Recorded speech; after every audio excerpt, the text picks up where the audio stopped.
All right, what's up everybody? It's Friday, the week before school returns, and I don't have to be here at school today. I've just arrived, but I'm going to spend the day cleaning up my classroom and getting it organized for 2023. I thought I'd do it in more of a vlog style and take you through what I'm going to be doing to my room, and also just like talking through what it's like to prepare for a new year of teaching. So welcome to the channel. If you're new, my name is Mark. I'm a high school maths teacher, and today we're going to be reorganizing my classroom for 2023. Let's get into it.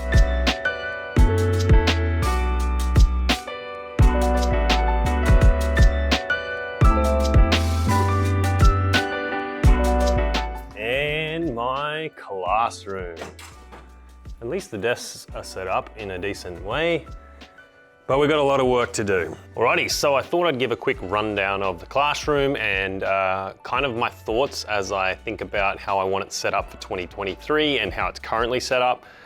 So let's get into that. First things first, as you enter, there's this desk that is absolute chaos. Now, a lot of the classrooms in our school are used on weekends and in holidays for other schools and other people who are teaching things. So it's not like all of this is set up how I left it. So there's a few things that I need to change. So this is one of those things. You know, it's seen better days. There's books and stuff all over the place. These are some math memes that I've made, which I'm going to get into shortly. This notice board is something that needs to be reorganized. There's a lot of outdated stuff and stuff that's just like really small, like these formula sheets here are just way too small. Okay, we've got our whiteboard here. You can see the last date was week 8, term 4, the 25th of the 11th, 2022. Out of Maths, that's my maths channel. If you haven't subscribed, make sure you do. I've got not much else on my whiteboard. I've got it separated with these pieces of double-sided tape here, as you can see, on both sides, just to separate the board and give it some structure. I highly recommend that. I've got my learning intention sign, which is where I pop up the learning intention every day. We've got classroom expectations, essential skills, maths high standards, etc. I've got my chessboard up here, as you can see, for students. My Apple TV, where I project my digital stuff, and then this madness over here. Holy dooly. This is, yeah, just, there's too much going on. The textbooks are fine, year 8, year 9 textbooks, but like this, there's just paraphernalia everywhere. There's no organization, there's papers thrown in, and that's my bad. This is nothing. I'm gonna get rid of that. Old chessboard boxes, gonna get rid of that. This box is a nightmare, we'll sort out that. More textbooks. These folders, I don't know who they belong to, so I'm gonna find an owner for them and give them away. My globe, which is where I do country of the week every week, so I'm gonna keep that. Mini chessboard. This is all the chess club stuff on this right-hand side here. More textbooks, and some spare chess pieces, which, you know, is extremely organized. I'm in Synergy 6, that's the room name. So this is just a sign on the door to show which side's which, because this opens up into the next door classroom through there. I've got this old measurement sign, which is ripped and probably needs to go. I've got this cute thing my homeroom class did. It says, congratulations, Lily and Seb. Lily and Seb were 2 of my year 12s that finished up this year. And last year we had a vertical alignment for our homeroom class, so 7 through to 12 all in the same homeroom. And so these kids, Lily and Seb, I've had since year 8, I think, when I first came to this school. So it was a real privilege watching them grow up from year 8 all the way through to year 12. That's what that was for. All the students pitched in and made a letter each, and so that's kind of cute, but it'll have to go. Some trig stuff here, which was really cool. And in this back corner here is where I do my word of the week and my country of the week. So up the top right here, we have word of the week. The last one last year must have been resonant. I do the word, I do the pronunciation, the definition, and then I don't know what I'll be home for Christmas means, but obviously I do know what it means, but I didn't write that, someone else must have. And we do a country of the week as well. So I put the country, the capital city of that country, the continent that country is on, and the languages spoken in that country. This blank part here on the left-hand side is where I put my assessment dates for each term or unit. So the students always have that knowledge available in the classroom. It's explicitly there so that they know exactly what and when their assessments are, so there can be no confusion. I also send that information home to parents, so I'll be putting that up today in the classroom renovation as well. And then I've just got a cupboard. Oh, yikes, I don't want to see what's in here. Oh, nothing. That's outstanding. I can actually probably use that cupboard. That's nice. And then some stuff up here, just some spare boxes and stuff. And that's it. Now we've done a full tour and we're walking back towards the front. So I'm just gonna set this down and have a quick chat. So that's the classroom as it stands. So it's currently not too bad. At least if you saw my previous video, you saw me organize all these desks the way I wanted them. I'm thinking maybe though, I go bigger groups. I'm not certain on these smaller groups. Last year, I found it, students could like fly under the radar, and I feel like in a bigger group, I'll be able to get to every group more often when I'm checking on how they're going, and then get to every student within the group. It'll be harder for them to slip under the radar. So I'm considering that rather instead of 1, 2, 3, 4, 5, 6 small groups, I could make maybe 3 big groups. So we'll see if I end up doing that as well. But so far, that's how the classroom is at the moment, and I'm going to show you what I'm going to do to update it and change it. Rightio, so I have a bin here, and I also have that box with those things in it that I'm not going to keep, but I think someone in my school might like or want to keep. So I'm going to have a box of things that I'm going to keep for others, and then a bin where I will dump all of the stuff that I know no one wants or I don't need that was mine. So I'm going to start with this desk in the corner here, organize that, and then move over into the other corner with all the textbooks. Let's get into it.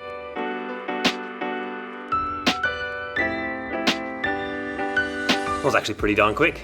I guess we're going to move over to the other side now. Alrighty, really dreading this part, but I'm going to have to start work on this corner of the room and hopefully get these shelves looking something reminiscent of something an organized person would have set up. So pray for me.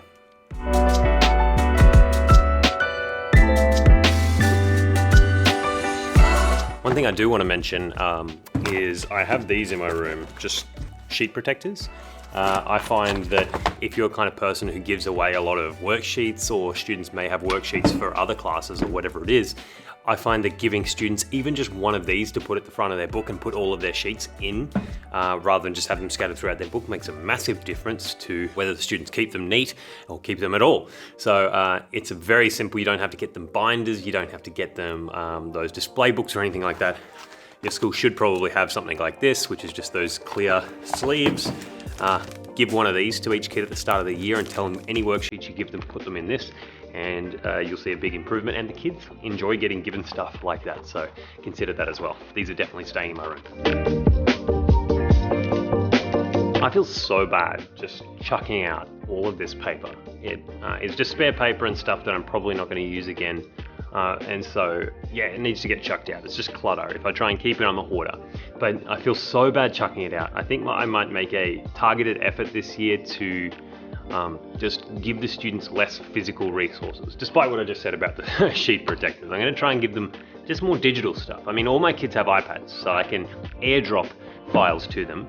All my seniors have laptops, so I can just email worksheets to them. It's just, I don't know, in maths, a lot of the time it's just better to have a tangible physical piece of paper to work on, but if it's going to be at the cost of all of this wasted paper, maybe it's not worth it. So I might trial this year of using far less paper, so I don't end up just chucking out a tree's worth at the end of the year. Feel bad. These are essential maths textbooks. I'm not teaching them this year. They gotta go. Not teaching year 8 either.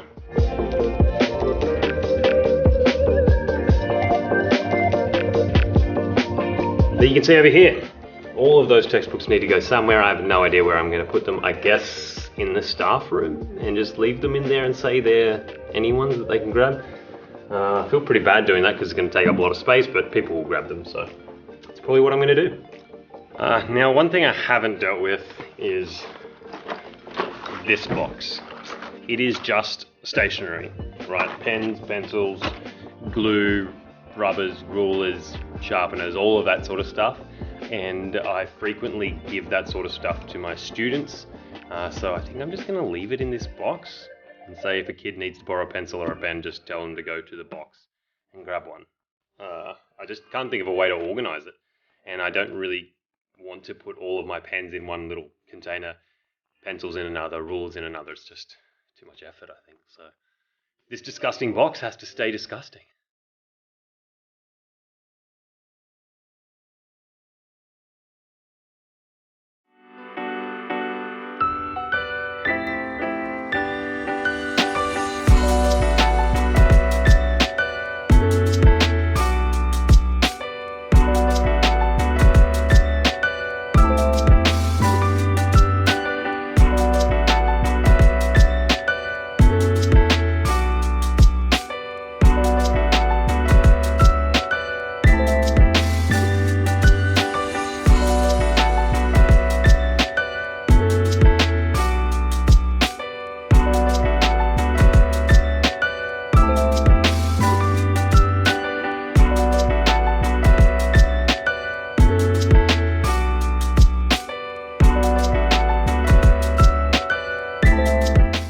Okay, so pretty much all of the cleaning part is done, thank goodness.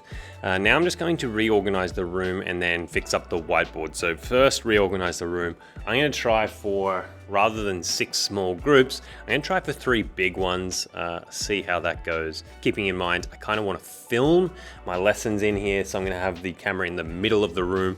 So I'm going to kind of have the 2 side groups off to the side of the camera, and then the front group in front of the camera but below it, because the camera will be up quite high. So hopefully that means good visuals for everyone, but we'll see how that looks and turns out. Yet another montage.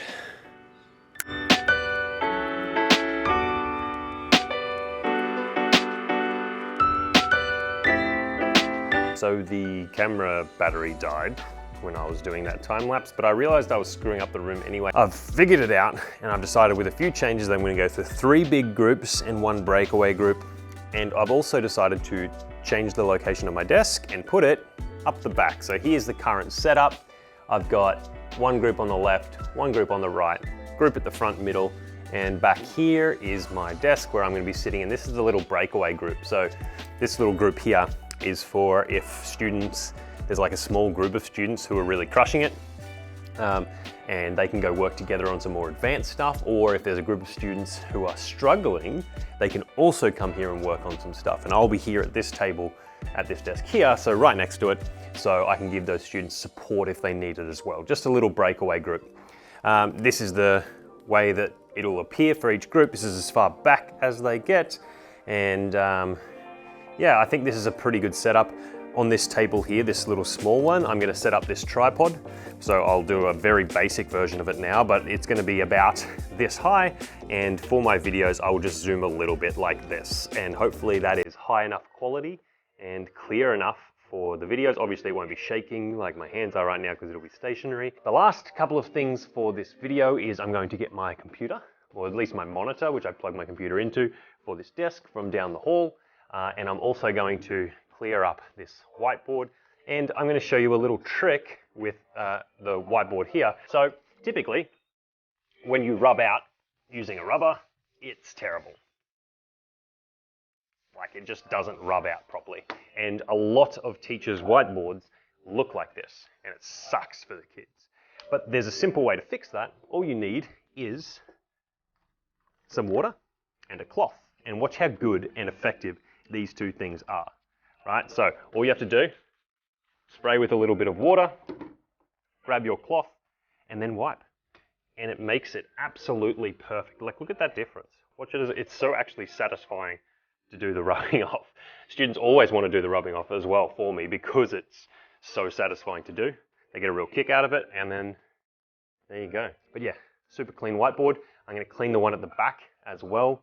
The word of the week and country of the week, so that's all ready to go. But nevertheless, there's going to be a small montage, again, hopefully without losing battery this time, of me cleaning up the rest of this room. So enjoy.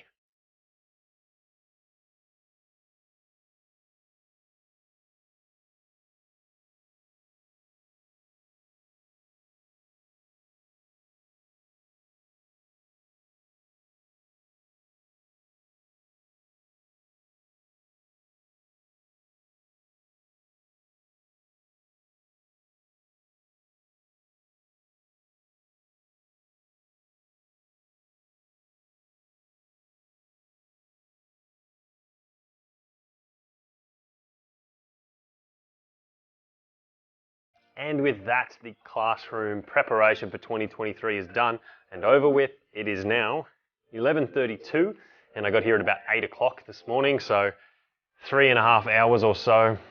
I'll let you be the judge after the classroom tour, whether you think that it was worth it or not, but let's begin. The first things first, I've got this sign, or this notice for the kids, welcome back students. You can tell by how beautiful and creative the cloud is and the block letters are that I am a math teacher and not an art teacher. Very clear right there. I've got the first week, term 1, Monday 24th of January 2023, ready to go. My how to math symbol, that's not changed at all. My beautifully neat now bookshelf with very little clutter. There's a couple of extra textbooks that I use for my own personal use. There's some homework books here. I've got a syllabus. I've got that full thing of stationery, or whatever you call it. the cutlery version of writing and whatnot. I've got more my chest stuff, that's all the same, whiteboard expectations. The classroom layout, as I've already showed you, is 1, 2, 3 big groups at the moment. That's just all my filming stuff. My desk here, I've got a power board. I just need to bring in the extension cable so I can connect the power board to the plugs on the wall. There's nothing here in the back. So extension cable over here, that into that, so I can charge or power my monitor, charge my devices as I'm using that sort of thing. Any kids who need a charge device can also charge it here at this station. I've got a couple of seats here for students if they're going to be working with me up the back. As I mentioned, I've got this breakaway group, a couple more chairs if students bring their own chairs over here, for if they want to, if I need students to break away for whatever reason. I've got my word of the week and country of the week ready to go.